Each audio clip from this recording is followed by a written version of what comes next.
hemmeligheder og løgne om økonomi.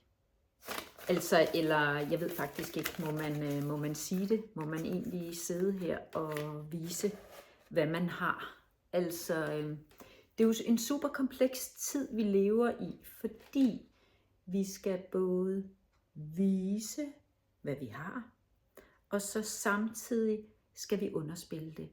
Fordi det er jo fuldstændig tabubelagt i dagens Danmark at sige, hvad vi tjener, og fortælle, hvad vi forbruger. Ikke ret mange snakker om lån, så bliver det i hvert fald på den her overfladiske måde med noget med renter. Ikke konkret. Fordi at tale om økonomi, så bringer vi os et sårbart sted hen. Men hvorfor det? Det er jo bare tørre tal. Ja, men det vækker den dybeste misundelse. Til alle tider har mennesker slået ihjel, fordi de fik øje på denne her ring.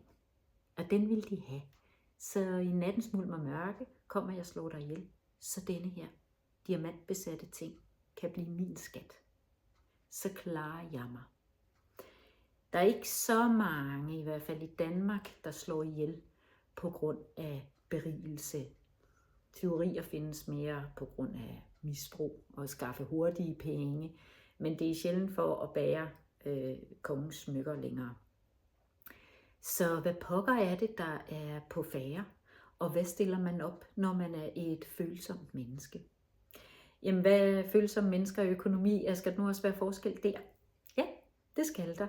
Fordi følsomme mennesker, sensitive mennesker, er tit kendetegnet ved ikke at være helt så optaget af, hvor mange smykker man kan få, eller hvor stor en bil man har, eller mærket, der sidder i nakken på ens tøj. Fordi at mange følsomme mennesker er orienteret indad. At det er det indre liv, det er relationer, det er nærværet, det er oplevelserne, der tæller. Så hvad skal de så bare leve af kærlighed og kildevand? Nej, selvfølgelig bliver følsomme mennesker også enormt presset af økonomiske situationer, og særligt fordi, at der er ikke ret mange sensitive mennesker, der trives med et stresset fuldtidsjob, hvor der skal præsteres på højt plan. Sensitive mennesker kan sagtens tjene masser af penge, have kæmpe stor succes, men det er sjældent ved at arbejde rumpen ud af bukserne. Det er mere ved at være visionære, kreative, samarbejde, at succesen ligger. Så det kan være en rigtig god idé at spørge dig selv, hvad er det, du har brug for? Hvad skal der til, for du trives? Fordi vi ved det godt. Vi kan alle sammen have en hunger efter at have den million på bogen. Samtidig med, at vi udmærket godt ved, at dem, der har en million på bogen, de ikke går storsmilende rundt hele tiden. Fordi deres børn har også problemer. De bliver også skilt.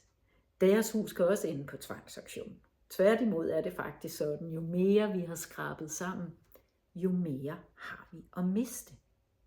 Men vi må forstå om os selv, at vi er oppe imod vores evolution.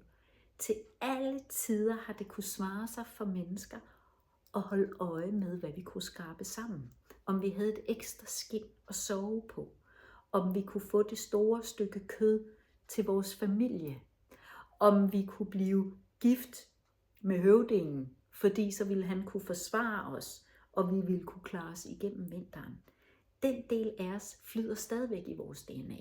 Og det er derfor, det er rimelig vigtigt for os at kunne styre det. Men det kan vi ikke.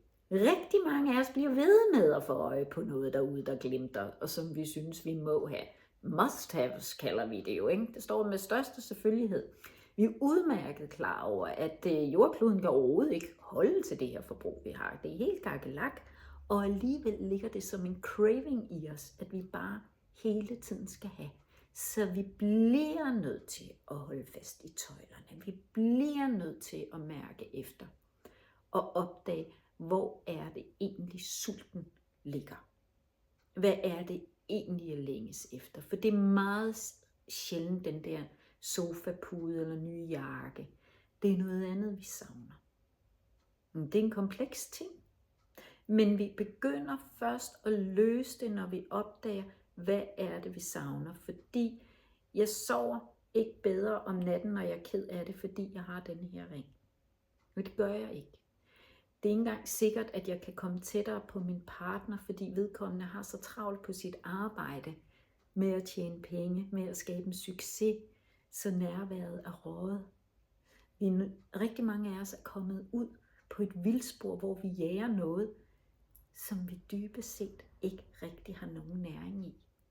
Vi kan ikke leve af det alligevel.